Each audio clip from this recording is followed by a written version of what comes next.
दोस्तों नमस्कार। मैं हूं Vinod Kumar Kove. Voice of Adivasi channel पर आपका स्वागत है। तो दोस्तों आज का टॉपिक ईसाइयों द्वारा आदिवासियों की ज़मीन को किस तरह से लूटा गया, ये आज मैं थोड़ा सा विश्लेषण करने की कोशिश करूंगा।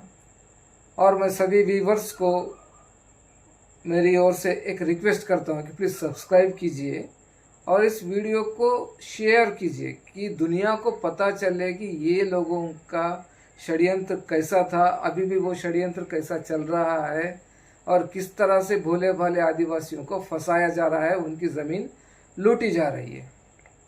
तो दोस्तों 1990s 94 ये समय में अफ्रीका के एक मशहूर लीडर डेसमंड टूटू ने एक कोटेशन कहा।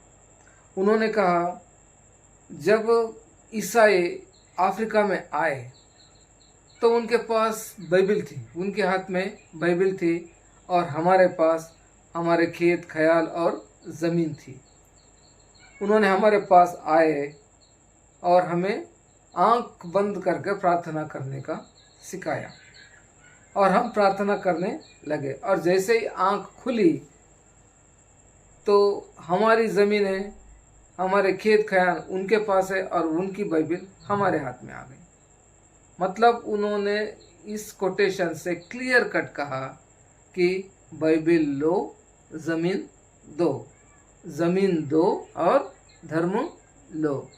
तो इस तरह से ये लोग आकर ज़बरदस्ती फुसलाकर बातों में, इसमें उसमें आपको गुमराह करके, भ्रमित करके धीरे धीरे धीरे अपने धर्म का प्रोपोगेशन किया और आपकी ज़मीन उनके कब्जे में ले ली। भले वो आपके नाम की रहेंगी मगर वहाँ चर्च डेफिनेटली बनेगा, आप उसको प्रार्थना करोगे और उसका ये करेंगे। तो ये सब इसी तरह चलता है। बस in the same fashion Indian strategy में भी वही हुआ। वो आए, अंग्रेज हाथ में बाइबल लेकर आए।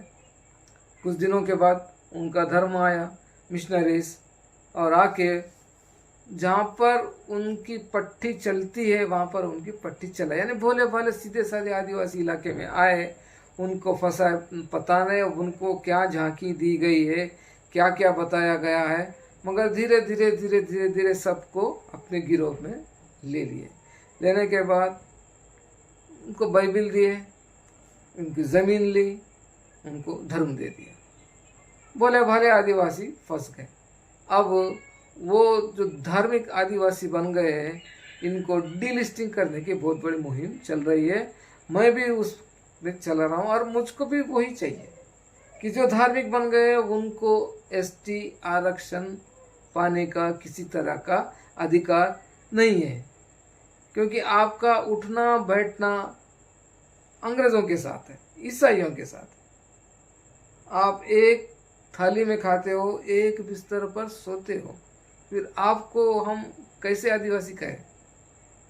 तो दोस्तों इसी तरह ये लोग भोले भाले आदिवासियों को फंसाए और उनकी ज़मीन हड़ गई। और अपने आदिवासी जिनको दिमाग नहीं है, अभी भी इस वक्त में भी, इस मॉडर्न पीरियड में भी जा रहे, दो दो दो, ले लो ले लो। वो कहता ज़मीन पेपर लाया, क्या ज़मीन के कागजात लाया, एले ज़मीन लो, दो दो हमें धर्म दो, दो हमें बाइबल दो, एले एले बाइबल, एले एले एले धर्म। ऐसा चल रहा है। तो इस तरह से ये लोगों ने यहाँ पर बस गए हैं और उसी आदिवासियों को कंधे पर बंदूक रख के ये देशद्रोही काम करते हैं, देश को तोड़ने का काम करते हैं। और ये लोग कैसे कैसे देश तोड़ने का काम करते हैं वो आगे आगे मैं वीडियोस में बताते जाऊंगा। तो देखिए दोस्तों, इस तरह से इनका रहता है। ये लोग बहुत ही चमत्कारी लोग रहते हैं। धीरे धीरे धीरे आपको वशीकरण कर कर वो उनके मन चाहे करते हैं और ऐसा लगता है आपको कि आप खुद उसमें लीन होकर कर रहे हो। दुनिया को भी वही दुखता है कि हमने थोड़ी किया, उन्होंने किया, मगर इसके पीछे बहुत बड़ा षड्यंत्र रहता है।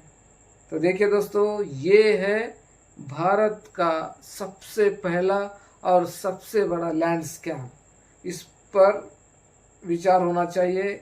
और जहाँ पर भी ऐसा हुआ वो ज़मीन गवर्नमेंट के अंडर में लेना चाहिए। अगर गवर्नमेंट अंडर में नहीं ले सकते तो जहाँ पर रूढ़िगत प्रथा नहीं है, रूढ़िगत परंपरा सिमट गई है, वहाँ पर आदिवासियत नहीं है, सबका सब धर्मांतर हो गया है, तो उस प्रांत को, उस क्षेत्र को 5वें अनुसूची के बाहर करना चाहिए।